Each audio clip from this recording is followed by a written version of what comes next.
सभी को नमस्कार। एक बार फिर से आप सभी का आपके अपने चैनल एस आर जाजुरिया पर स्वागत है।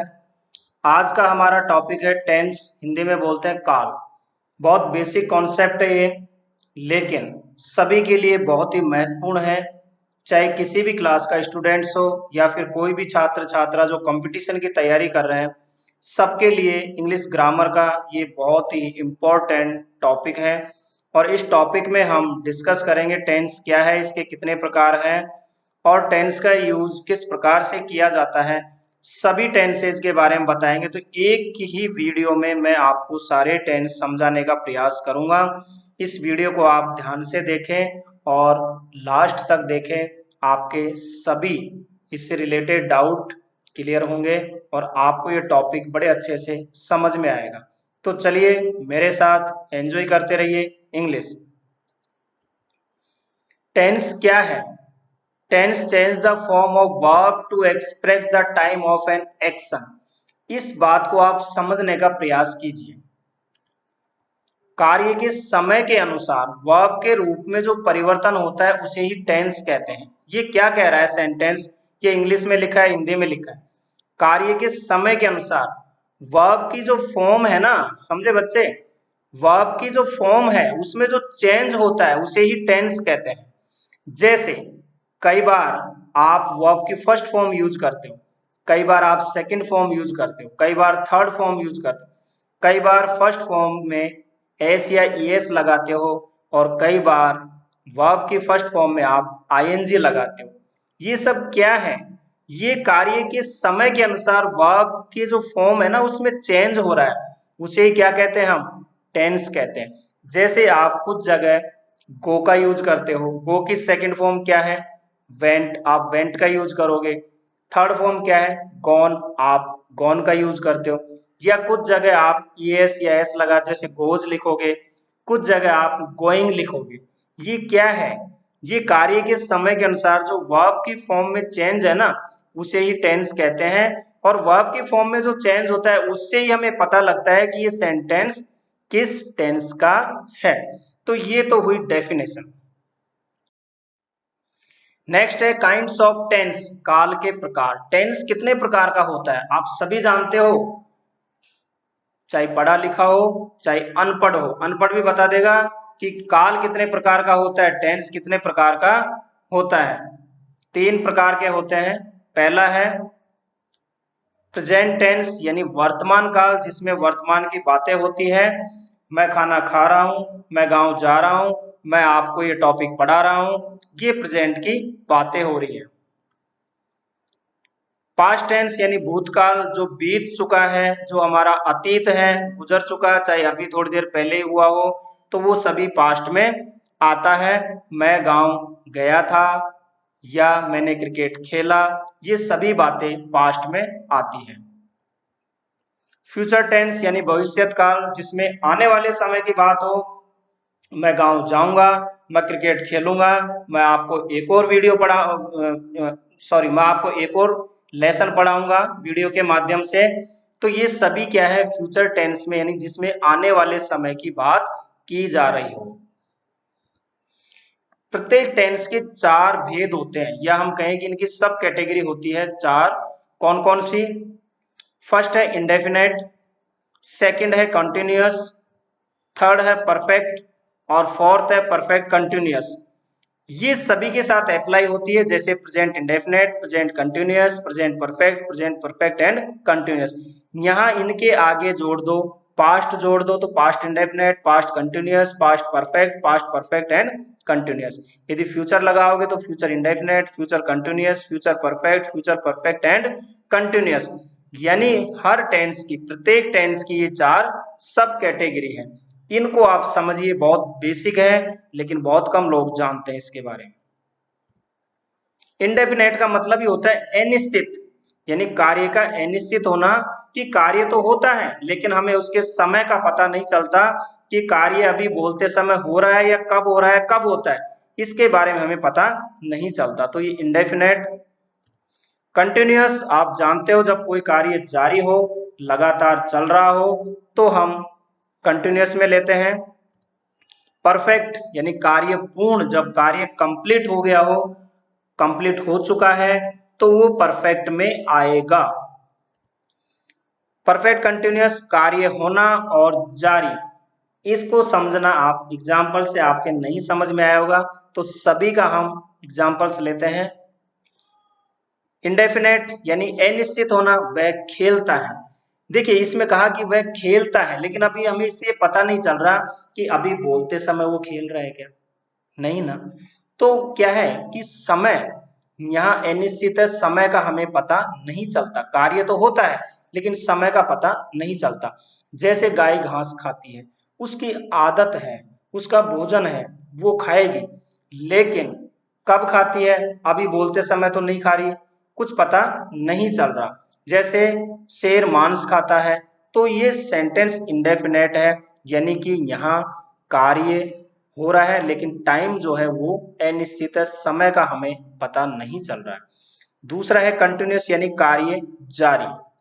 जैसे वह खेल रहा है, अभी बोलते समय, भाई क्या कर रहे हो, मैं खेल रहा हूं, तो बोलते समय कार्य जारी हो रहा है। मैं आपको ये वीडियो, आपको मैं ये टॉपिक पढ़ा रहा हूं, तो ये क्या है, कंटिन्यूअस में, अभी बोलते समय कार्य हो रहा है। परफेक्ट मतलब कार्य पूर्ण हो जाना, कंप्लीट हो जाना। वह खेल चुका है, कार्य पूर्ण हो चुका है, वह गांव जा चुका है। तो ये क्या है, कंप्लीट होना, परफेक्ट में आता है। परफेक्ट कंटिन्यूअस में कार्य होना और जारी, इसको समझे। वह सुबह से खेल रहा है, यहाँ पे क्या है कि कार्य कुछ समय पहले शुरू हुआ और अभी भी चल रहा है। जब सब कुछ समय पहले से शुरू हुआ हो और कार्य वर्तमान में भी चल रहा हो, या हम कहें कि जिस समय बोला जा रहा है उस समय चल रहा हो, तब हम जो है परफेक्ट कंटिन्यूअस का यूज करेंगे। जैसे वह सुबह से खेल रहा है, वह कल से पढ़ रहा है, या वह कल से टीवी देख रहा है, कल से मोबाइल देख रहा है, सुबह से दौड़ रहा है, 1 घंटे से दौड़ रहा है। ये सारी चीजें क्या है कि वहां पे इसमें क्या शो हो रहा है कि कार्य कुछ समय पहले शुरू हुआ और अभी भी चल रहा है, तो वो हम लेते हैं परफेक्ट कंटिन्यूअस में। ये बेसिक कॉन्सेप्ट था, आपको समझ में आया होगा, मुझे उम्मीद है कि आपको अच्छे से समझ में आया होगा। अब आगे चलते हैं हमारा मेन टॉपिक पर। अब आप इस चार्ट को देखिए, यहाँ तीनों टेंस लिखे हैं, प्रेजेंट, पास्ट, फ्यूचर, और इनकी सब कैटेगरी इंडेफिनेट, कंटिन्यूअस, परफेक्ट और परफेक्ट एंड कंटिन्यूअस। सबसे पहले लेते हैं प्रेजेंट इंडेफिनेट। प्रेजेंट इंडेफिनेट का यूज हम करते हैं जिन हिंदी के वाक्य में ता है, ते है, ती है। जैसे मैं गांव जाता हूं, मैं खाना खाता हूं, गाय घास खाती है, शेर मांस खाता है, बिल्ली मांस खाती है। ये हुआ प्रेजेंट इंडेफिनेट का। प्रेजेंट इंडेफिनेट में हम हेल्पिंग वर्ब के रूप में डू या डज का यूज करते हैं। यदि हमारा सब्जेक्ट प्लूरल है तो हम डू का यूज करेंगे, यानी बहुवचन है। यदि सिंगुलर है तो डज का यूज करेंगे। आई के साथ भी डू का ही यूज किया जाता है, लेकिन डू डज हेल्पिंग वर्ब के रूप में हम यूज कहाँ करते हैं, नेगेटिव यानी नॉट वाले सेंटेंस, इंट्रोगेटिव प्रश्न वाले, और इंट्रोगेटिव एंड नेगेटिव। यदि प्रेजेंट इंडेफिनेट का सेंटेंस अफर्मेटिव है, पॉजिटिव है, जिसमें नॉट नहीं लगा है, तो फिर वहां पे हम हेल्पिंग वर्ब के रूप में इनका यूज नहीं करते। वहां हम यदि सब्जेक्ट प्लूरल है तो वर्ब की फर्स्ट फॉर्म का यूज करेंगे। यदि सब्जेक्ट हमारा सिंगुलर है, एक वचन थर्ड पर्सन है, तो वहां पे हम वर्ब की फर्स्ट फॉर्म के साथ एस या ईएस लगाएंगे। ये आपको ध्यान रखना है। और एस और ईएस कहाँ लगाना है वर्ब के साथ, इसका वीडियो मैंने अलग से डाला हुआ है, आपको इस वीडियो के डिस्क्रिप्शन लिंक में भी मिल जाएगा, आप उसको देख लें। दूसरा है प्रेजेंट कंटिन्यूअस, रहा है, रही है, रहे हैं। जैसे मैं पढ़ रहा हूं, मैं खा रहा हूं, मैं जा रहा हूं, ये सारे क्या है, प्रेजेंट कंटिन्यूअस में है। इसके साथ helping verb is, am, are का यूज करते हैं। सिंगुलर यानी कि एक वचन हमारा यदि सब्जेक्ट है तो इज का यूज, आई के साथ हम एम का यूज करते हैं, और जितने भी प्लूरल है उनके साथ हम आर का यूज करेंगे। यू के साथ भी आर का ही यूज किया जाता है, और वर्ब की फर्स्ट फॉर्म में आप आईएनजी लगाओगे। नेक्स्ट है प्रेजेंट परफेक्ट, यानी चुका है, चुकी है, चुके हैं, या फिर या है, ये है, ये है। जैसे मैं खाना खा चुका हूं या मैंने खाना खा लिया है। इस तरह के सेंटेंस प्रेजेंट परफेक्ट में बनाओगे। हेल्पिंग वर्ब हैज और हैव का यूज करोगे। यदि सब्जेक्ट हमारा सिंगुलर है तो आप हैज का यूज करोगे, और यदि प्लूरल है उसके साथ हैव का यूज करोगे। आई के साथ भी आपको हैव का यूज करना है। वर्ब की थर्ड फॉर्म का यूज किया जाता है। नेक्स्ट है प्रेजेंट परफेक्ट एंड कंटिन्यूस। यहाँ रहा है, रही है, रहे हैं, लेकिन एक विशेष ध्यान रखना है कि यहाँ समय दिया होगा, और समय से पूर्व यदि समय हमारा निश्चित है तो सिंस का यूज करोगे, यदि अनिश्चित है तो आप फॉर का यूज करोगे। यहाँ भी आपको हैज बीन और हैव बीन का यूज करना है, ये हेल्पिंग वर्ब के रूप में। वर्ब की फर्स्ट फॉर्म में आपको आईएनजी का यूज करना है। नेक्स्ट है पास्ट इंडेफिनेट। इसकी पहचान है या, ई, ई, ता था, ती थी, ते थे। जैसे मैंने खाना खाया, मैंने ताजमहल देखा, या मैंने कल ताजमहल देखा। इस तरह के सेंटेंस आप पास्ट इंडेफिनेट में बनाओगे। यहाँ आप यदि अफर्मेटिव है, बिना नॉट वाला यानी पॉजिटिव सेंटेंस है, तो वर्ब की सेकंड फॉर्म का यूज करोगे, चाहे कोई भी सब्जेक्ट हो। लेकिन यदि नेगेटिव है, इंट्रोगेटिव है, और नेगेटिव एंड इंट्रोगेटिव है, वहां पे आप डिड का यूज करोगे हेल्पिंग वर्ब के रूप में, चाहे सब्जेक्ट कोई भी हो। पास्ट कंटिन्यूअस रहा था, रही थी, रहे थे। जैसे मैं खाना खा रहा था, मैं नहा रहा था, मैं जा रहा था। यहाँ आप हेल्पिंग वर्ब के रूप में वाज वर का यूज करोगे। जितने भी सिंगुलर सब्जेक्ट है उनके साथ वाज का, यदि प्लूरल है तो वर का यूज। आई के साथ भी आपको वाज का ही यूज करना है यहाँ पे, और वर्ब के फर्स्ट फॉर्म में आपको आईएनजी लगाना है। पास्ट परफेक्ट यानी चुका था, चुकी थी, चुके थे। जैसे मैं गांव जा चुका था, मैं खाना खा चुका था। इस तरह के जो सेंटेंस है ये पास्ट परफेक्ट में आते हैं। यहाँ पे आपको हेल्पिंग वर्ब हैड का यूज करना है। सब्जेक्ट कोई भी हो, सबके साथ आपको यही यूज करना है, और मेन वर्ब की थर्ड फॉर्म का यूज करना है। पास्ट परफेक्ट एंड कंटिन्यूअस रहा था, रही थी, रहे थे, लेकिन आपको समय दिया होगा। यहाँ उससे पहले आपको सिंस या फॉर का यूज करना है। आपकी हेल्पिंग वर्ब यहाँ हैड बीन होगी, और वर्ब के फर्स्ट फॉर्म में आईएनजी लगाना है। फ्यूचर में देखिए आप, फ्यूचर इंडेफिनेट में गा, गी, गे, ये आपका पहचान होगी। जैसे मैं जाऊंगा, मैं खाऊंगा, मैं आऊंगा, तो ये सभी क्या है, फ्यूचर इंडेफिनेट में है। यहाँ पे आप सेल और विल का यूज करोगे, और वर्ब की फर्स्ट फॉर्म लगाओगे। आई और वी सब्जेक्ट के साथ हम सेल का यूज करते हैं, बाकी के साथ विल का यूज करते हैं। लेकिन आजकल मॉडर्न इंग्लिश में सभी के साथ विल का यूज किया जाता है। फ्यूचर कंटिन्यूअस में रहा होगा, रही होगे, रहे होंगे। यहाँ आप जैसे वह खाना खा रहा होगा, गांव जा रहा होगा, जब फ्यूचर की बात होगी आप यहाँ हेल्पिंग वर्ब यूज करोगे, सेल बी और विल बी, और वर्ब की फर्स्ट फॉर्म में आईएनजी। फ्यूचर परफेक्ट चुका होगा, चुकी होगी, चुके होंगे। वह गांव जा चुका होगा, खाना खा चुका होगा। इस तरह के सेंटेंसेस फ्यूचर परफेक्ट में आते हैं। इसकी जो हेल्पिंग वर्ब है वो है शैल हैव या फिर विल हैव, और वर्ब की थर्ड फॉर्म का यूज करना है। फ्यूचर परफेक्ट एंड कंटिन्यूअस में रहा होगा, रही होगी, रहे होंगे, और लेकिन इसमें समय दिया होगा। उससे पहले आपको सिंस और फॉर का यूज करना है।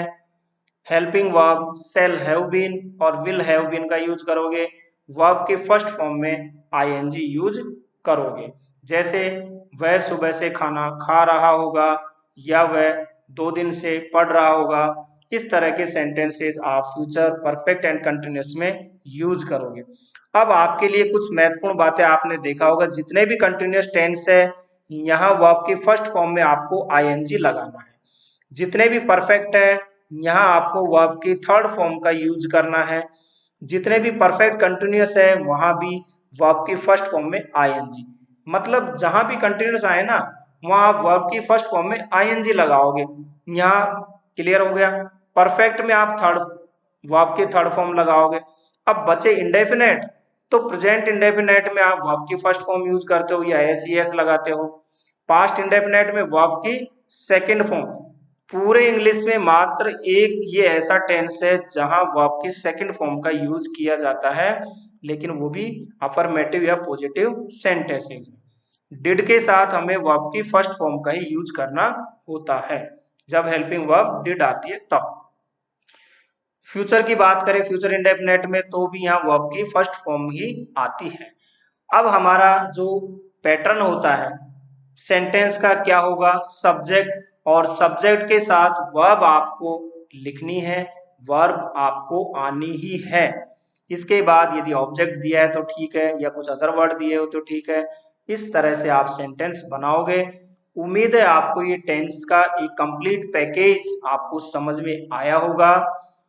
तो इस वीडियो को ज़्यादा से ज़्यादा लाइक करें, अपने साथियों में दोस्तों में शेयर करें और मेरे इस चैनल को सब्सक्राइब करें। और आगे भी हम टेंस से रिलेटेड सभी पार्ट आपको डिटेल में बताएंगे, हर टेंस का, क्योंकि बहुत सारे पेरेंट्स की डिमांड आ रही है। अभी लॉकडाउन चल रहा है वर्तमान में कोविड-19 की वजह से, तो बहुत सारे स्टूडेंट्स और पेरेंट्स की डिमांड है। बहुत सारे स्कूलों ने भी डिमांड किया है कि सर आप जो है अपने तरह से वीडियो बनाइए प्रत्येक टेंस के लिए, ताकि हमारे बच्चों को लाभ मिल सके, क्योंकि स्कूल अभी क्या है, बंद है। तो एक ये प्रयास है मेरा, आप मेरे साथ इंग्लिश पढ़ते रहिए और एंजॉय करते रहिए। आपका अपना चैनल SR जाजोरिया। हंसते रहिए, मुस्कुराते रहिए और देखते रहिए SR जाजोरिया। Thank you.